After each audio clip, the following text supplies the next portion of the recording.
Speech एक छोटे से गांव में नन्ही सी आयशा। आयशा रोज सुबह जाकर उसे देखती। तुम डरते क्यों हो? वो नरमी से बोलती। मगर चूजा सिर्फ अपनी माँ के नीचे से झांकता। एक दिन आयशा ने जेहेर। आहिस्ता से उसे अपने हाथ में लिया। पहले तो वो डरा, लेकिन फिर जब आयशा ने उसे प्यार से थामा, उसकी नन्ही सी गर्दन सहलाई, तो चूजा चुप हो गया। उस दिन से वो उसका दोस्त बन गया। अब आयशा जहां जाती, चूजा उसके पीछे पीछे दौड़ता। वो दोनों आंगन में खेलते, मिलकर अनाज खाते और धूप में बैठकर मुस्कुराते। गांव वाले भी हैरान थे कि एक छोटी सी बच्ची और चूजे की इतनी गहरी दोस्ती कैसे हो गई।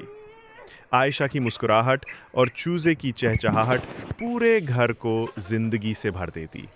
और यूं आयशा और उस नन्हे चूजे की ये मासूम सी दोस्ती सबके दिलों में एक प्यारी याद बनकर रह गई। आयशा एक नन्ही सी मासूम बच्ची थी जो रोज शाम को अपने नानी के आंगन में खेलती थी। उसका दिल बहुत नरम था और वो जानवरों से खास मोहब्बत करती थी। एक दिन जब वो आंगन में बैठी थी, अचानक उसकी नजर एक नन्ही सी काली चूजी पर पड़ी जो सबसे अलग एक कोने में सहमी हुई थी। आयशा आहिस्ता से उसके पास गई और बोली, क्या तुम मेरी दोस्त बनोगी? चूजी ने आहिस्ता से अपनी गर्दन हिलाई, जैसे हाँ कह रही है। आयशा ने उसे काली नाम दिया। अब रोज आयशा और काली साथ खेलते। आयशा उसे अपने हाथ से दाना देती, कभी अपने कंधे पर बिठाती, कभी चादर में लपेटकर गुड़िया जैसा प्यार करती। काली भी आयशा की आवाज सुनकर दौड़ती हुई आ जाती और उसके कदमों के साथ साथ रहती।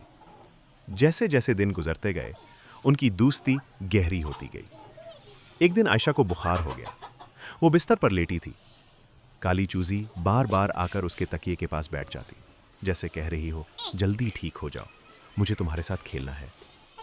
जब आयशा ने आंख खोलकर मुस्कुराकर कहा, काली मैं आ गई हूं, तो चूजी जोर से चहचहा उठी, जैसे सारी दुनिया को खुशखबरी दे रही हो। यूं आयशा और उसकी काली चूजी की यह मासूम दोस्ती गांव भर में एक मिसाल बन गई। एक ऐसी दोस्ती जो रंग, बोली या नस्ल से नहीं, सिर्फ दिल से की जाती। स्पीच एक छोटे से गांव में नन्ही सी आयशा। आयशा रोज सुबह जाकर उसे देखती। तुम डरते क्यों हो? वो नरमी से बोलती। मगर चूजा सिर्फ अपनी माँ के नीचे से झांकता। एक दिन आयशा ने आहिस्ता से उसे अपने हाथ में लिया। पहले तो वो डरा, लेकिन फिर जब आयशा ने उसे प्यार से थामा, उसकी नन्ही सी गर्दन सहलाई, तो चूजा चुप हो गया। उस दिन से वो उसका दोस्त बन गया। अब आयशा जहां जाती, चूजा उसके पीछे पीछे दौड़ता। वो दोनों आंगन में खेलते, मिलकर अनाज खाते और धूप में बैठकर मुस्कुराते।